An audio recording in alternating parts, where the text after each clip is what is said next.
أعوذ بالله من الشيطان الرجيم. بسم الله الرحمن الرحيم. اقرأ باسم ربك الذي خلق. خلق الإنسان من علق. اقرأ وربك الأكرم. الذي علم بالقلم. علم الإنسان ما لم يعلم. نحمده ونصلي على رسوله الكريم اما بعد فاعوذ بالله من الشيطان الرجيم بسم الله الرحمن الرحيم. اللهم صل على محمد وعلى ال محمد كما صليت على ابراهيم وعلى ال ابراهيم انك حميد مجيد. اللهم بارك على محمد وعلى ال محمد كما باركت على ابراهيم وعلى ال ابراهيم انك حميد مجيد. سبحان الله وبحمده عدد خلقه ورضا نفسه وزینة عرشه ومداد کلماته. اللہ اکبر کبیرا الحمد للہ کثیرا سبحان اللہ بکرۃ واصیلا. آپ تمام کو السلام علیکم ورحمۃ اللہ وبرکاتہ. قال اللہ تبارک و تعالی فی القرآن المجید والفرقان الحمید. بسم اللہ الرحمن الرحیم. ولا تقتلوا اولادکم خشیۃ املاق نحن نرزقهم وإياكم ان قتلهم كان خطئا كبيرا ولا تقربوا الزنا انه كان فاحشة وساء سبيلا. صدق اللہ العلی العظیم. رب اشرح لی صدری ویسر لی امری واحلل عقدۃ من لسانی یفقہوا قولی. رب زدنی علما رب یسر ولا تعسر وتمم بالخیر. اللہ رب العالمین کا بے پناہ شکر اور احسان ہے کہ اس نے ہمیں دوبارہ سے ایک صحت اور عافیت کے ساتھ اپنے ذکر کے لیے جمع فرمایا. ہم اس سے یہ دعا کرتے ہیں کہ اللہ ہمیں عمل کی بھی توفیق عطا فرمائے اور یہاں ہمارے سننے کو کہنے کو قبول فرمائے. الحمدللہ میری بہنیں، سورہ بنی اسرائیل میں آج ہم لوگ چوتھے رکوع پر غور و فکر کریں گے. آیت ہے انشاءاللہ آیت نمبر 31 سے. تو پچھلے رکوع یعنی تیسرے رکوع میں آیت نمبر 22 سے لے کر آگے کی 15-16 آیات میں ہم دیکھتے ہیں کہ اسلامی معاشرے کی جو بنیاد ہے اور جو آپ صلی اللہ علیہ وسلم کے دور میں جو بنیادیں مزید ماضی میں مستقبل میں بنائی جانے والی تھی، اس کے جو ہے وہ 14 سے 15 نکات بیان کیے گئے ہیں. اور یہ وہ نکات تھے کہ ایسے بنیادی اصول و احکام تھے جو کہ ایک اسلامی معاشرے کی تعمیر کے لیے بنیاد کا کام کرتے ہیں، پلرز کا کام کرتے ہیں. اور جو ہے ہم دیکھتے ہیں کہ اس سے ایک مستحکم جو انسان روئے زمین پر جو انسان کو بھیجا گیا اور خاندانی نظام کی اہمیت معاشرت میں اس کی جو اہمیت ہے اس کے مد نظر ان نکات کی بہت زیادہ اہمیت ہے. آج الحمدللہ ہم انہی نکات میں سے مزید آگے ان نکات پر غور و فکر کریں گے. یہاں پر جو نقطہ بیان کیا گیا ہے وہ ہے کہ ولا تقتلوا، مفلسی کے ڈر سے. اس سے پہلے ہم نے دیکھا والدین کے ساتھ احسان کا سلوک کرنا، اللہ سے شرک نہ کرنا، اور بھی بہت سارے نکات کے بارے میں ہم نے پچھلے رکوع میں غور و فکر کیا. یہاں پر اللہ فرما رہے ہیں کہ مفلسی کے اندیشے سے اپنی اولاد کو قتل نہ کرو، انہیں اور خود تمہیں بھی ہم رزق دیتے ہیں، انہیں قتل کرنا بہت بڑا گناہ ہے. یہاں پر پتہ چلا کہ مفلسی کے ڈر سے یعنی ظاہر ہے یہ اللہ تعالیٰ پر عدم توکل کی ایک بہت بڑی دلیل ہے، اور براہ راست یہ حملہ بھی ہے اللہ تعالیٰ کی رزاقیت پر کہ نعوذ باللہ من ذالک ہم اپنی اولاد کو کھلاتے ہیں اور ہم کہاں سے جو ہے زیادہ اولاد ہوگی تو ہم ان کی ضروریات زندگی اور باقی کے تمام معاملات پہ ہم کیسے جو ہے وہ کر سکتے ہیں. جبکہ ہم الحمدللہ ہمارا یہ یقین اور ایمان ہونا چاہیے مسلمان ہونے کے ناطے کہ رازق، خالق، مالک اور رب صرف اور صرف اللہ تعالیٰ کی ذات ہے. ہم تو ایک کہتے ہیں نا ذریعہ بنے ہیں اولاد کو دنیا میں لانے کا، باقی کے تمام انتظامات اور معاملات جو ہے وہ اللہ رب العالمین کے ذمہ ہیں. جیسے کہ ہم دیکھتے ہیں نا کہ 12ویں پارے کی دیکھی ہیڈنگ ہے کہ اللہ تعالیٰ فرماتے ہیں وَمَا مِن دَابَّةٍ فِي الْأَرْضِ إِلَّا عَلَى اللَّهِ رِزْقُهَا. اللہ فرماتے ہیں کہ زمین پر چلنے پھرنے والا کوئی نفس، کوئی جاندار ایسا نہیں کہ جس کا رزق اللہ کے ذمہ نہ ہو. اور باقاعدہ اللہ فرماتے ہیں کہ انہیں سونپے جانے کی جگہ تک کا اسے علم ہے. تو الحمدللہ ہمارا توکل بہت مضبوط ہونا چاہیے، خاص طور پر اولاد کے معاملے میں. اور ابارشن جیسے گناہ اور بھی نہ جانے خاندانی منصوبہ بندی کے نام پر جو مختلف ذرائع آج ایجاد کر لیے گئے ہیں اولاد کے قتل کے معاملے میں، اس کے معاملے میں ہمیں بہت زیادہ ڈرنا چاہیے. اور جو ہے وہ اولاد کے معاملے کو بالکل اللہ پہ توکل کرتے ہوئے ہمیں یہ سوچنا چاہیے کہ ہم اس کا خالق، مالک اور رازق نہیں ہیں، بلکہ اللہ تعالیٰ ہے۔ تو اولاد کو مارنا یہ گناہ عظیم ہے۔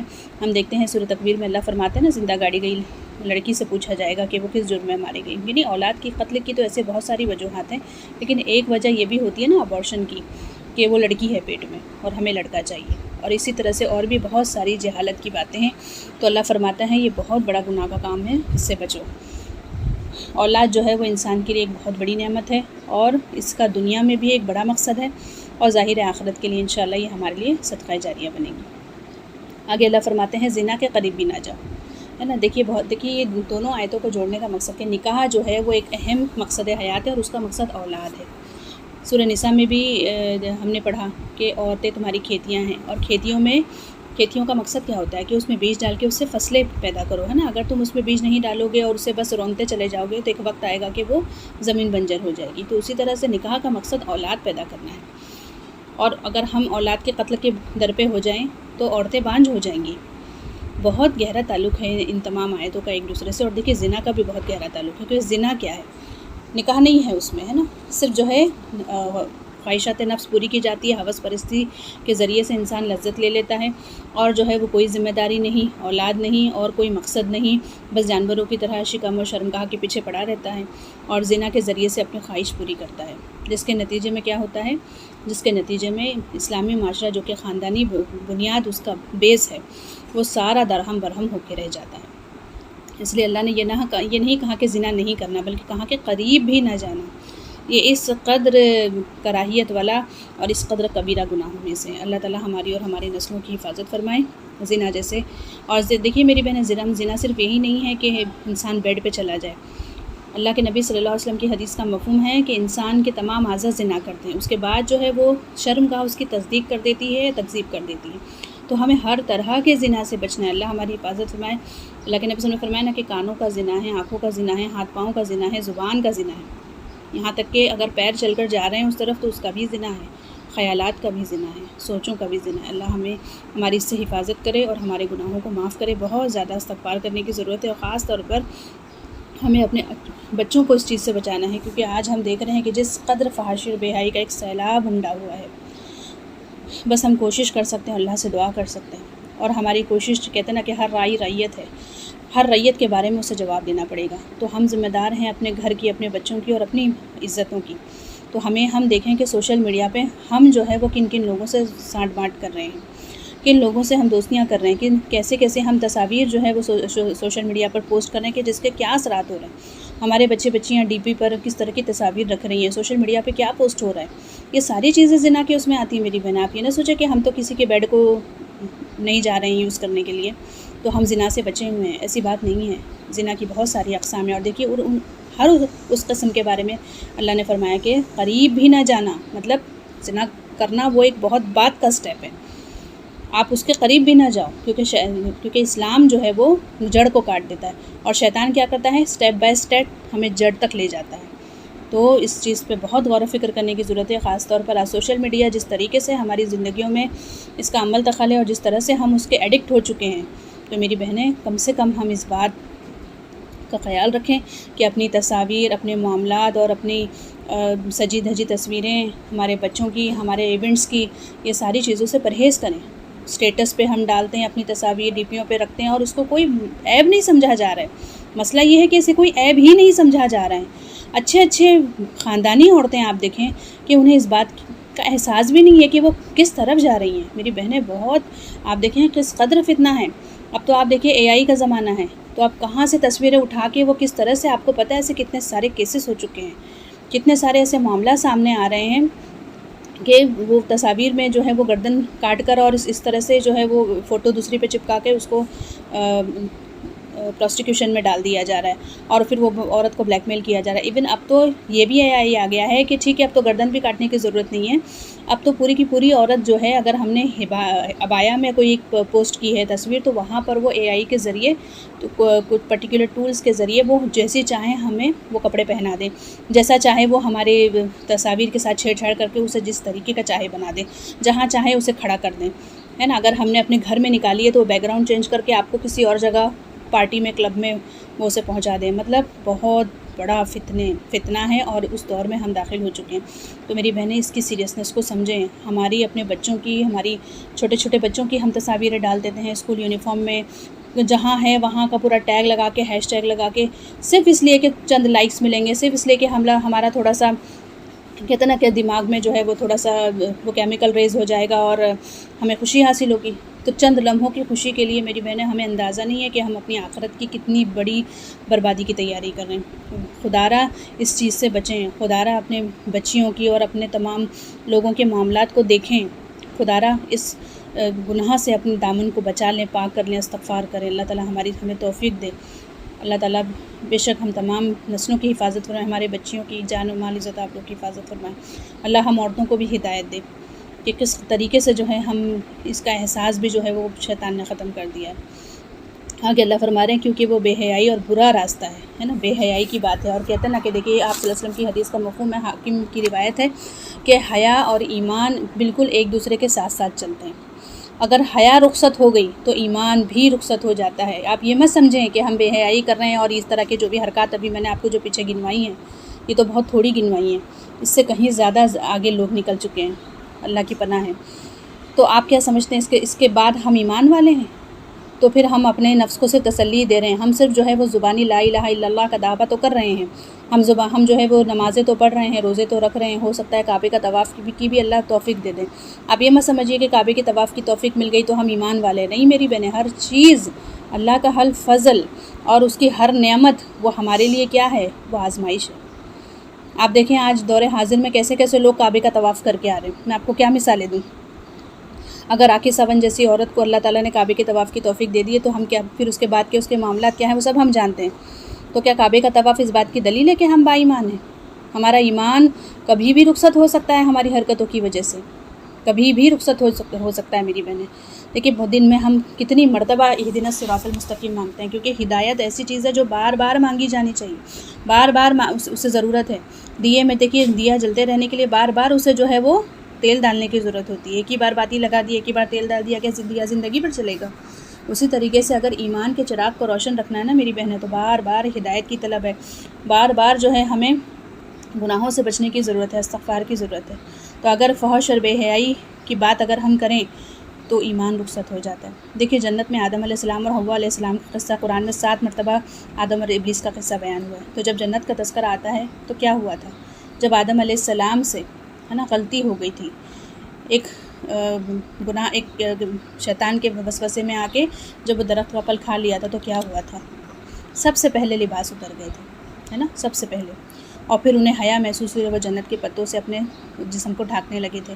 اس کا کیا مطلب ہے؟ کبھی ہم نے غور کیا اس آیت پہ؟ اس کا مطلب یہ ہے میری بہنیں کہ جب ہم اللہ کے نافرمان ہو جاتے ہیں نا تو سب سے پہلے ہمارے لباس، ہم بے حیا ہو جاتے ہیں، عریانی ہمارے اندر آ جاتی ہے. اور سب سے یہ دیکھیں آدم اور حوا علیہ السلام تو ہمارے ماں باپ ہیں، ان کے اندر احساس موجود تھا اس لیے وہ درختوں کے پتے ڈھانکنے لگے تھے. کہنے کا یہ مطلب ہے کہ آج ہمارے پاس احساس بھی ختم ہو گیا ہے. آج ہم خود اور اپنے بچیوں کو سلیو لیس ڈریس پہنا رہے ہیں، ایسے لباس پہن کر ہم سڑکوں پہ گھوم رہے ہیں کہ ہمیں احساس ہی نہیں ہے کہ ہم ادننگے ہیں.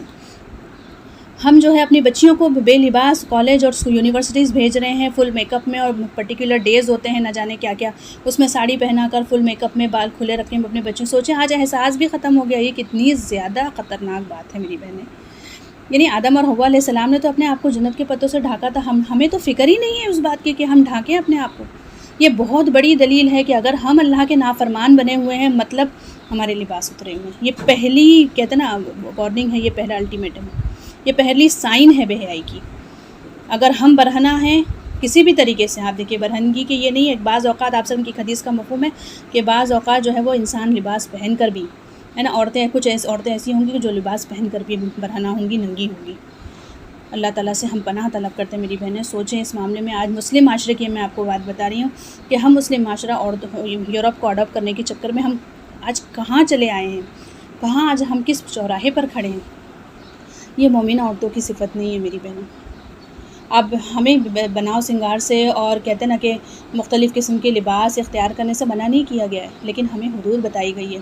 لباس کی حدود دیکھیے قرآن میں ہی اللہ فرماتے ہیں کہ تقوی کا لباس اختیار کرو.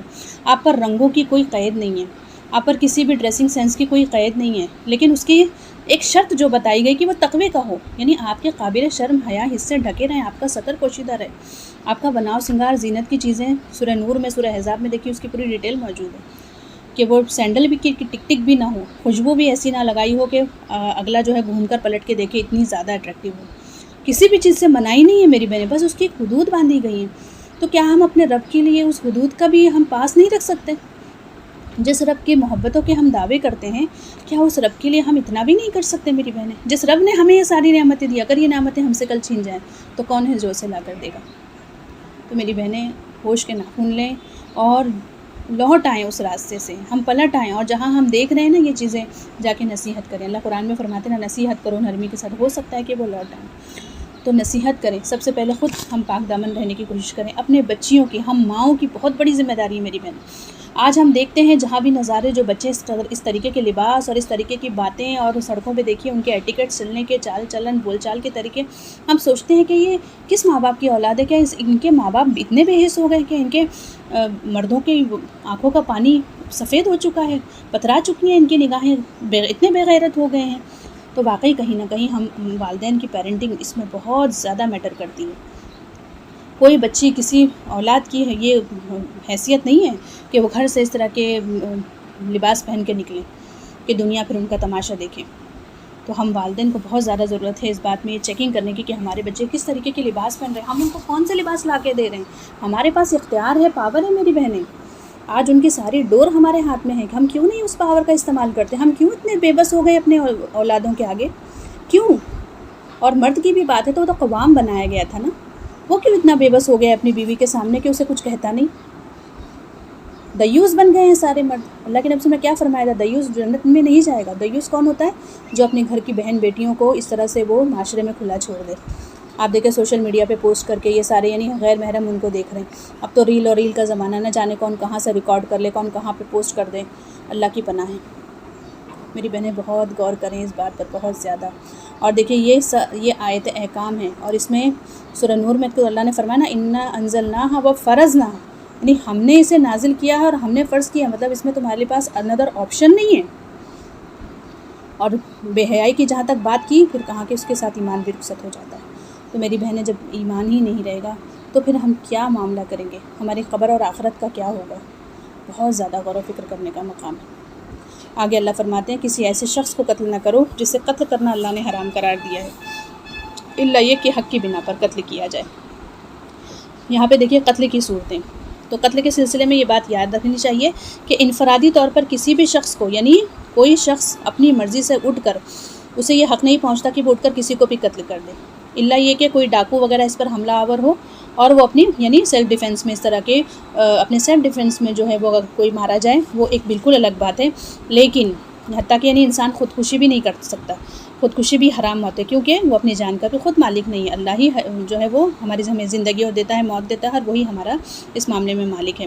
تو اسے خودکشی میں کرنے کے میں بھی جو ہے وہ اپنی جان کا اسے کوئی تصرف حاصل نہیں ہے، تو دوسرے کے قتل کو شخص کرنا یہ کیسے قابل قبول ہوگا؟ اسی طرح اپنی اولاد کو بھی قتل کرنا، خواہ اس سے کوئی بھی جرم ہوا، ہم یہ نہیں کہہ سکتے کہ ہماری اولاد تھی، ہم نے پیدا کی اور ہم نے مار ڈالا۔ اسی طرح سے دیکھیے قصاص لینا، یہ بھی حکومت کے واسطے سے ہی ہوگا، کیونکہ قصاص میں یہ نہیں ہوگا کہ اس نے مارا تو ہم بھی جائیں اٹھ کے اسے مار دیں، یہ سارا معاملہ جو ہے وہ پورا لیگلی کیا جائے گا، اکیلے جو ہے ہم اس میں بالکل، یا پھر وہ معاملہ قتل کا ہو چاہے وہ اعضاء کا ہو، دانت کے بدلے دانت ہے نا، کان کے، ہاتھ کے بدلے ہاتھ، ہونٹ کے بدلے آنکھ کے بدلے آنکھ، یہ قصاص کا معاملہ بھی پورا لیگلی پروسیس سے ہوگا، یہ نہیں کہ ہم جا کے اٹھ کے جائیں اور اس کی آنکھ پھوڑ دیں، اس طرح سے نہیں۔ باقی ہم دیکھتے ہیں کہ 5 صورتیں ہیں کہ جس میں ہم کیا کر سکتے ہیں، قتل جو ہے وہ حلال ہو جاتا ہے، یعنی اس میں پھر ہم گنہگار نہیں ہوں گے، ورنہ اس کے علاوہ جتنی بھی صورتیں ہیں۔ اور قتل کے معاملے میں کیا ہے کہ دیکھیے سورہ نساء میں ہی آیت آتی ہے نا کہ جس کسی نے جان بوجھ کر کسی کو قتل کیا تو گویا اس نے ساری انسانیت کو قتل کیا اور اس کے لیے ہمیشہ ہمیشہ کی جہنم ہے۔ اللہ کے نزدیک ایک جان کی اس قدر حرمت ہے، اسی لیے نا ہم سوچتے ہیں کہ نطفہ پڑا ہے، ابھی تو 1 مہینے کا ہے، 1.5 مہینے کا ہے، کچھ ابھی تو اس میں جان بھی نہیں ہے، یہ اس قدر جہالت کی بات ہے میری بہنیں کہ میں کیا آپ سے بتاؤں۔ اب تو سائنس بہت ترقی کر چکی ہے اور ماشاء اللہ آپ سب کافی ایجوکیٹڈ ہیں، تو غور کریں اس بات پر۔ اسی لیے جتنا آپ سوچیں کہ ایک چلتے پھرتے شخص کو قتل کرنا حرام ہے اور اس پر جہنم واجب، اس طرح سے ابارشن بھی اسی میں آتا ہے۔ یہ مت سوچیے آپ کہ ابھی اس میں جان نہیں ہے، آنکھ نہیں ہے، ناک نہیں ہے، سب کچھ ہوتا ہے میری بہنیں، بس سمجھنے کی ضرورت ہے، علم کی کمی ہے۔ تو 5 صورتیں ایسی ہیں کہ جس میں، اور پھر ایک جگہ اللہ نے فرمایا کہ اگر کسی سے غلطی سے قتل ہو جاتا ہے نا، قتل عمد یعنی غلطی سے قتل ہو جاتا ہے، یعنی فار ایگزامپل گاڑی سے ایکسیڈنٹ ہو گیا اور پھر وہ انسان مر گیا، انٹینشن نہیں تھا اسے مارنے کا، تو صورت میں دیکھیے پھر کفارہ دیا گیا ہے۔ تو بہت سارے ایسے معاملے، یعنی جان کی بہت بڑی قیمت ہے، بہت اس کی حرمت ہے۔ ایک جگہ اللہ نے فرمایا نا کہ بنی آدم کو ہم نے عزت دی اور اسے کعبے کی حرمت کے برابر تصور کیا، اسے تشبیہ دی۔ تو ہم سوچے کہ آج ہم یہ امیجن کریں کہ اگر ہم کعبہ شریف میں جائیں تو کیا ہم اس کا پردہ پکڑ کے نوچ سکتے ہیں، یا یہ ہتھوڑے سے جو ہے کعبے کو توڑ کر جو ہے چلیں اس کا ایک پارٹ نہیں نکال لیں؟ کر سکتے ہیں ایسا؟ ہم کتنی زیادہ حرمت ہے، ہم اس کی طرف پیر بھی کرنا نہیں پسند کرتے۔ تو کس طریقے سے اللہ نے جب اس کے کعبے کی حرمت کے برابر کسی ایک جان کو اتنی حرمت دی ہے، تو ہم کس طرح سے قتل کر سکتے ہیں اسے؟ آپ امیجن کریں۔ تو 5 صورتیں ایسی ہیں کہ جس میں قتل حلال ہو جاتا ہے۔ اس میں سب سے پہلی صورت ہے کہ جہاد کی صورت میں، نہیں میدان جنگ میں کسی کافر کو قتل کرنا۔ دوسرا یہ ہے کہ اسلامی حکومت کے خلاف بغاوت کرنے والا، یعنی جاسوسی کرنے والا ہے نا، اس طرح کے ایجنٹ ہوتے ہیں۔ تیسری ہے قصاص کی صورت۔ چوتھی ہے شادی شدہ مرد یا عورت اگر زنا کرے، ہے نا، رجم کی سزا ہے۔ اور پھر 5واں ہے مرتد کا قتل، یعنی جو اسلام لانے کے بعد پھر کافر ہو گیا، تو اس صورت میں اس مرتد کو قتل کرنا۔ لیکن اس کے بھی اپنے پروسیجرز ہیں، یہ نہیں کہ آج اس نے کلمہ پڑھا اور کل وہ اگر کلمہ کفر بک رہا ہے تو اس کو فوری جاؤ اور قتل کر دو۔ یہ ساری چیزیں ایک پروسیس کے تحت جائیں گی اور سارا لیگلی یہ معاملات ہوں گے۔ ہم اٹھ کر پرسنلی کسی کو بھی جا کر قتل نہیں کر سکتے۔ اللہ تعالیٰ ہماری اور ہماری نسلوں کی ان تمام معاملات سے حفاظت فرمائے۔ پھر آگے اللہ فرماتے ہیں اگر کوئی شخص ناحق قتل کیا جائے تو ہم نے اس کے ولی کو پورا اختیار دیا ہے، لہٰذا اسے قتل میں زیادتی نہ کرنی چاہیے، یعنی یقیناً اس کی مدد کی جائے گی۔ تو ولی کو جو ہے وہ خون بہا لے لیں یا پھر وہ قصاص میں قتل کر دے۔ اگین وہی ہے، لیگلی پروسیس ہے سارا، اور اسلامی قانون کے تحت، اسلامی عدالت کے تحت یہ تمام معاملات طے کیے جائیں گے۔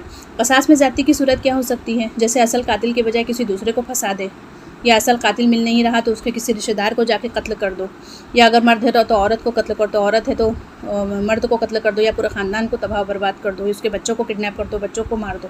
ایسی بہت ساری صورتیں دیکھیے آج ہمارے معاشرے میں پائی جاتی ہیں۔ تو یہ بہت زیادہ جو ہے، اگر حکومت مجرم کو قصاص کے لیے اس کے حوالے کر دے تو قصاص میں بہت زیادہ اس کو اذیتیں دیں، ہے نا، اگر غصہ کم نہیں تو بعد میں جو ہے اس کو چیر پھاڑ بھی کر دیں، مسئلہ وغیرہ کر دیں۔ یہ ساری چیزیں کیا ہیں؟ زیادتی کی ہیں، اور جو ہے وہ اللہ اس سے منع فرماتے ہیں۔ یقیناً اس کی مدد کی جائے گی، ہے نا، جو حق پر ہے ضرور اللہ کی مدد آتی ہے۔ ایسا ہو نہیں سکتا ہے کہ کسی مظلوم کے ساتھ اللہ کی مدد نہ۔ پھر آگے اللہ فرماتے ہیں یتیم کے مال کے قریب نہ جاؤ مگر اس صورت میں کہ وہ بہتر ہو، تاکہ وہ اپنی جوانی کو پہنچ جائے۔ سورہ بقرہ میں اور سورہ نساء میں جو ہے یتیم کے مال کی بہت زیادہ دیکھیے آپ اس کی ڈیٹیل آئی ہے، اور مجھے امید ہے انشاءاللہ کہ آپ اس سے گزر چکے ہوں گے کہ یتیم کا مال کس طریقے سے ہمیں اس میں اسراف نہیں کرنا چاہیے، اور نہ ہی اس کے مال کو اس طرح سے جلدی کھا جائیں کہ بڑے ہونے کے بعد اس کو حوالے کرنا پڑے گا، اور نہ ہی جو اس میں اس طریقے سے کریں کہ اس کا اچھا مال چھانٹ لیں اور برا جو ہے اس کے مال میں رکھ دیں۔ ایسی بہت ساری صورتیں ہو سکتی ہیں یتیم کے مال کو ہڑپنے کی۔ تو اس میں بھی اللہ نے یہ نہیں کہا کہ یتیم کے مال میں ایسا نہ، بلکہ قریب بھی نہ جاؤ۔ مطلب اگر کوئی صاحب حیثیت ہے اور وہ یتیم پال رہا ہے تو اسے چاہیے کہ جس طرح سے اپنے بال بچوں کو کھلا رہا ہے اس کو بھی کھلا پلا دے۔ لیکن اگر غریب ہے تو اس صورت میں اسے کنڈیشن ہے کہ وہ اس کے مال میں سے ہی صرف اس کی ہی ضرورت پوری کرے، ایسے نہیں کہ اس کے مال میں سے پورے اپنے گھر والوں کی ساروں کی جو ہے وہ معاملات ہو رہے ہیں اور باقی بیچارے کے لیے پھر کچھ بچا ہی نہیں۔ تو یہ سارے معاملات ہیں۔ پھر آگے اللہ فرماتا ہے عہد کی پابندی کرو، کیونکہ عہد کے بارے میں تم سے باز پرس کی جائے گی، ہے نا۔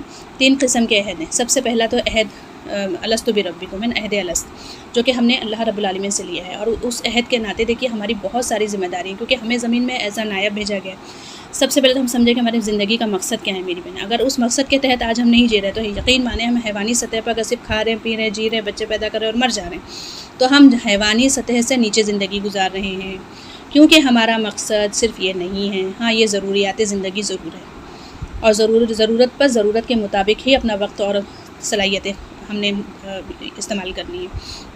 اصل ہمارا مقصد کیا ہے کہ ہم زمین پر اللہ کے نائب بنا کر بھیجے گئے ہیں، اور اس زمین پر اللہ کے کلمے کو بلند کرنا ہے نا، اور ان لوگوں کو اللہ کی معرفت کرانا جنہیں اللہ کی معرفت نہیں ہے، اور وہ بیچارے نہ جانے کن کن خداؤں کے آگے اپنے ماتھے ٹیک رہے ہیں، اور اس زمین پر اللہ کی شریعت کو نافذ کرنا، یہ عہد الست کی ہے نا کچھ ذمہ داریوں میں سے ایک ذمہ داری ہے۔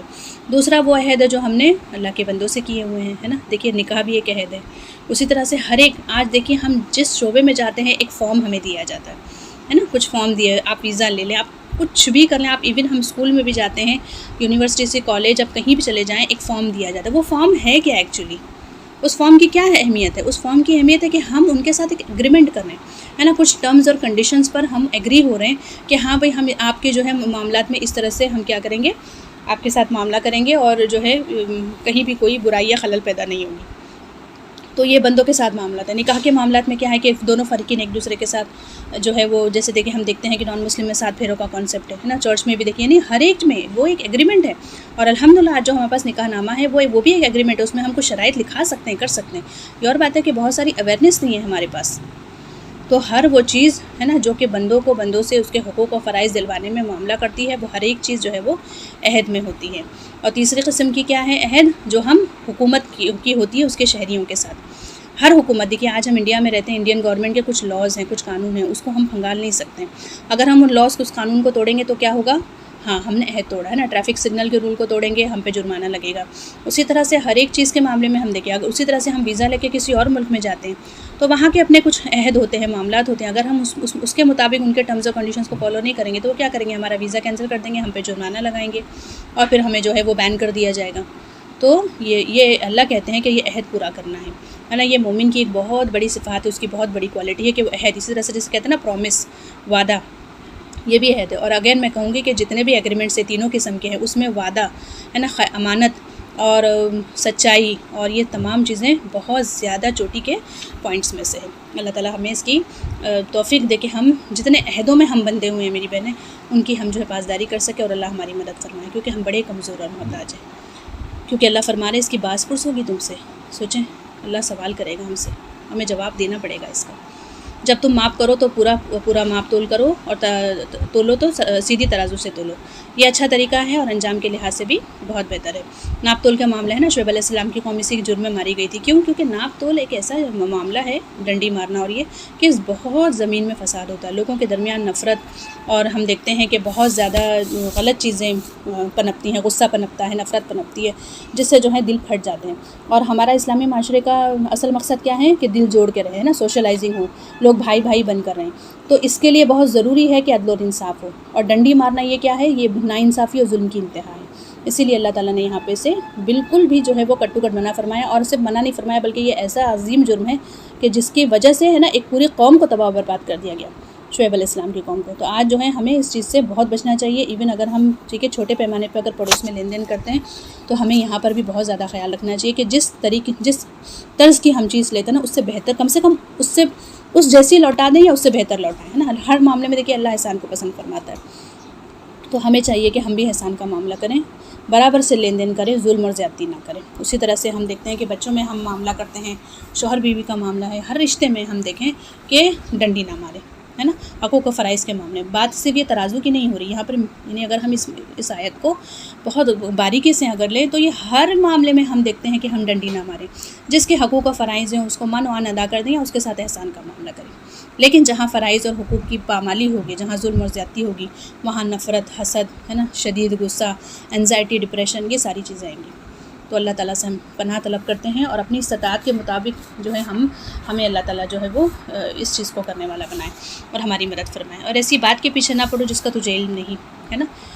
ایسی بات یعنی کچھ بھی ہمیں پتہ نہیں ہے، بس بیٹھ کر بدگمانی کر رہے ہیں، اوور تھنکنگ کر رہے ہیں، ایسا ہوا ہوگا، اس نے ایسا کہا ہوگا، ایسا ہو جائے گا، ساری جو ہے یہ چیزیں مستقبل سے ریلیٹ کرتی ہیں، جس کی نہ کوئی سر ہوتا ہے، نہ پیر ہوتا ہے، نہ آنکھ ہوتی ہے، نہ اس کی جو ہے وہ کان ہوتے ہیں، نہ ٹانگ ہوتی ہے، کچھ بھی نہیں ہوتا، صرف ہماری صرف اور صرف شیطان کی اکساہٹ ہوتی ہے، وسوسہ ہوتا ہے، اوور تھنکنگ ہوتی ہے۔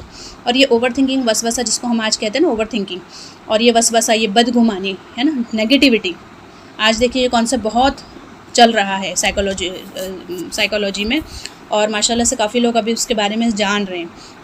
تو یہ چیز تو ہمیں 1500 سال پہلے اللہ تعالیٰ نے دیکھیے قرآن میں بتا دی کہ اوور تھنکنگ کرنا ہی نہیں ہے، بدگمانی کسی کے بارے میں کرنی ہی نہیں ہے نا۔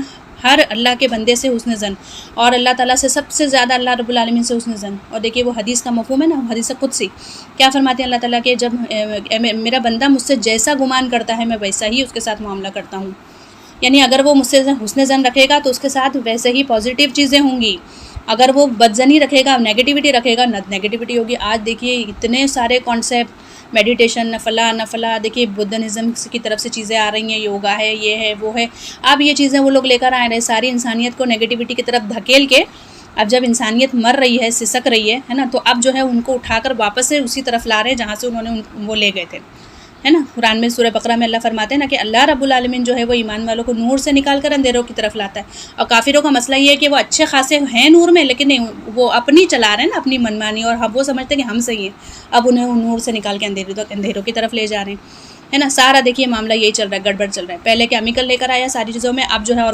آرگینک کی طرف لے جا رہے ہیں۔ پہلے اچھے خاصے ہم جو ہے وہ کہتے ہیں نا نیچرل چیزوں سے ٹوتھ پیسٹ کرتے تھے، اب کہتے ہیں پھر وہ کیمیکل والے ٹوتھ پیسٹ لے کر آئے، اب کہتے ہیں آپ کے ٹوتھ پیسٹ میں نمک ہے، یہ کوئلہ ہے، فلاں ہے، یعنی انہیں احساس ہو گیا ہے کہ اللہ کے قانون کے سوا کہیں نہیں جا سکتے ہم۔ یہ واحد وہ قانون ہے، یہ واحد وہ اللہ تعالیٰ کی طرف سے دی گئی نعمتیں ہیں کہ جس میں ہی ہماری بھلائی ہے اور ہمارا کہتے ہیں نا انجام خیر ہے۔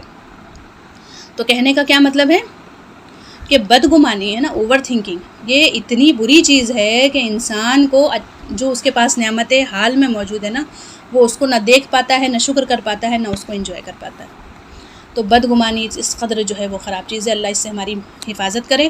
اللہ ہر طریقے سے کہتے ہیں نا ہمیں حسن زن کی توفیق دے، پازیٹیوٹی کی توفیق دے، اور یہ پازیٹیوٹی، یہ حسن زن، اگین میں کہوں گی کہ اس کا تعلق جو ہے وہ اللہ کے ایمان سے اور اللہ سے تعلق سے۔ ہمارا تعلق جتنا اللہ سے مضبوط ہوگا میری بہنیں، اتنا زیادہ شیطان ہم سے دور رہے گا، وہ وسوسے کم ڈالے گا، کیونکہ اس کا تو کام ہے۔ دیکھیے اس نے تو کہتے ہیں نا کہ قسم کھائی ہے اللہ تعالیٰ کی، تو وہ تو باز نہیں آنے والا ہے، لیکن اگر ہمیں اس کے حملوں سے بچنا ہے تو ہمارا تعلق رحمان سے بہت مضبوط ہونا چاہیے۔ اس کے لیے کہ جو بھی ریسورسز ہیں تعلق مضبوط کرنے کے، ماشاءاللہ آپ لوگ کافی حد تک جانتے ہیں۔ آگے میں انشاءاللہ اپنی بات بڑھاتی ہوں۔ اللہ فرماتے ہیں اس کے بعد اس کے متعلق کان، آنکھ اور دل سب کی باز پرس ہوگی، کیونکہ ریسورسز کیا ہیں؟ ایک انسان پہلے ہے نا سنتا ہے، سننا بہت بڑا ریسورس ہے، کیونکہ بچہ جب ماں کے پیٹ میں ہوتا ہے اس کی آنکھیں نہیں بنی ہوتی، لیکن اس کے کان پہلے بن جاتے ہیں، وہ ساری چیزیں سنتا ہے۔ اور سننا کہتے ہیں نا کہ یہ اس قدر، قرآن بھی دیکھیے ہم کیا ہیں، جب آپ صلی اللہ علیہ وسلم کے قلب مبارک پر نازل ہوا تو آپ صلی اللہ علیہ وسلم کو پہلے کیا ہوا؟ جبرائیل علیہ السلام نے اپنی زبان سے قرآن کہا نا، تو آپ سب نے پہلے سنا۔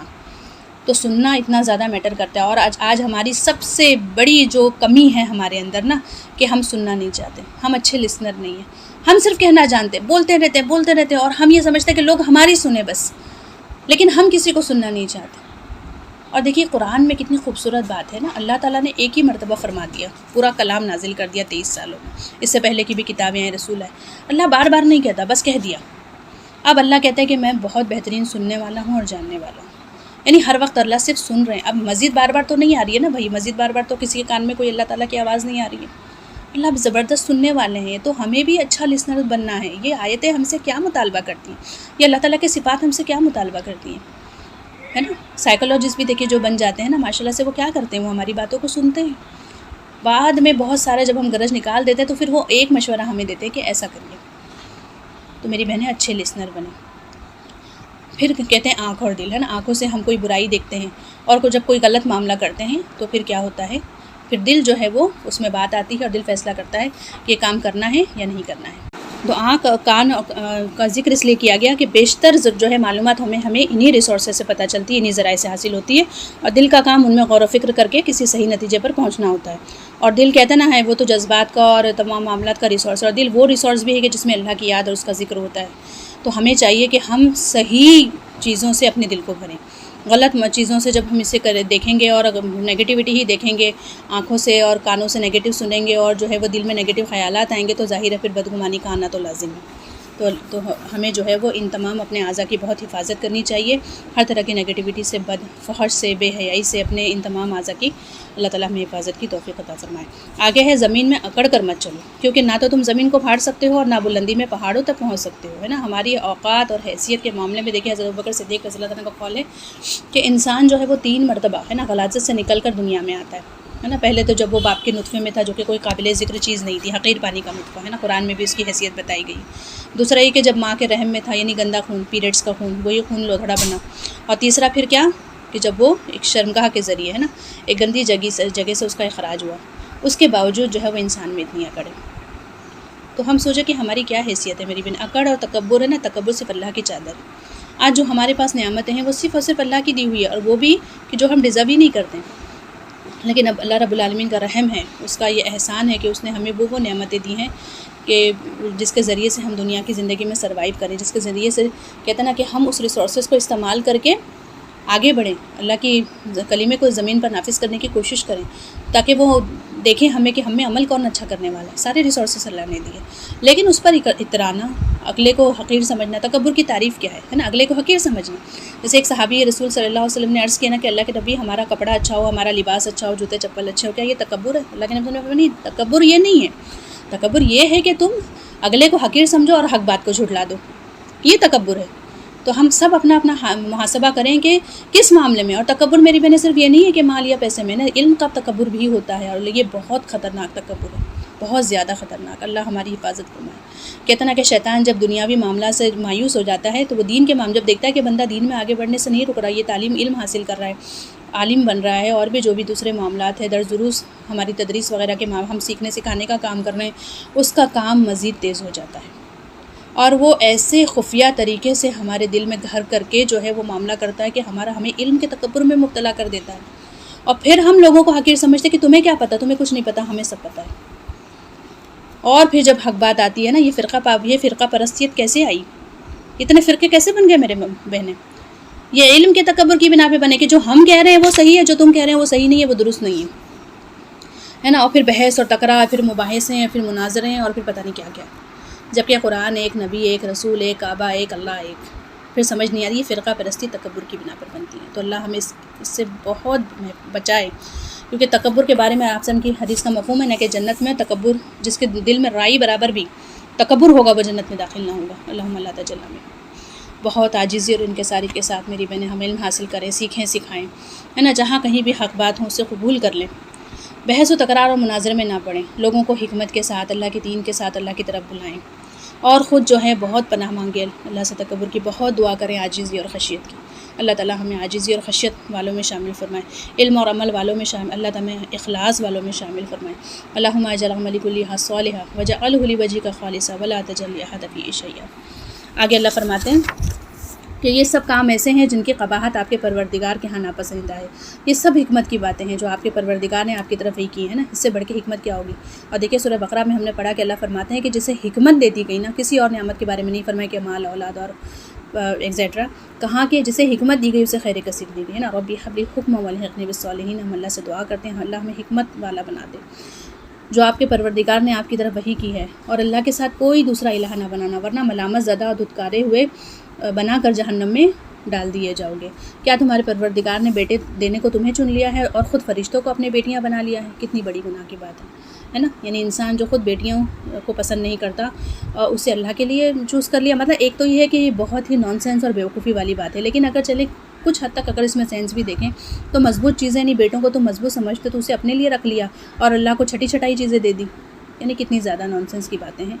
بہرحال اللہ تعالیٰ ہمیں علم و عمل والا بنائے، ہمیں کہتے نا کہ فہم والا بنائے، عقل والا بنائے۔ اللہ قرآن فرماتا نا اولو الالباب کہ نصیحت جو ہے وہ اولو الالباب کے قبول کیوں نہیں کرتے، تو ہمیں اولو الالباب میں بنائے جو نصیحت قبول کرے۔ اللہ ہمارا علم میں اور ہماری عمر میں، ہمارے رزق میں اپنی اطاعت اور رضا کے ساتھ برکت پیدا فرما دے، اور اللہ رب العالمین ہمیں اپنے رضا والے کاموں کی توفیق دے اور ہم سے راضی ہو جائے۔ وآخر دعوانا ان الحمد للہ رب العالمین۔ بسم اللہ والصلاۃ والسلام علی سید المرسلین وعلی آلہ وصحبہ اجمعین، آمین یا رب العالمین۔ السلام علیکم ورحمۃ اللہ وبرکاتہ۔ جزاک اللہ خیر۔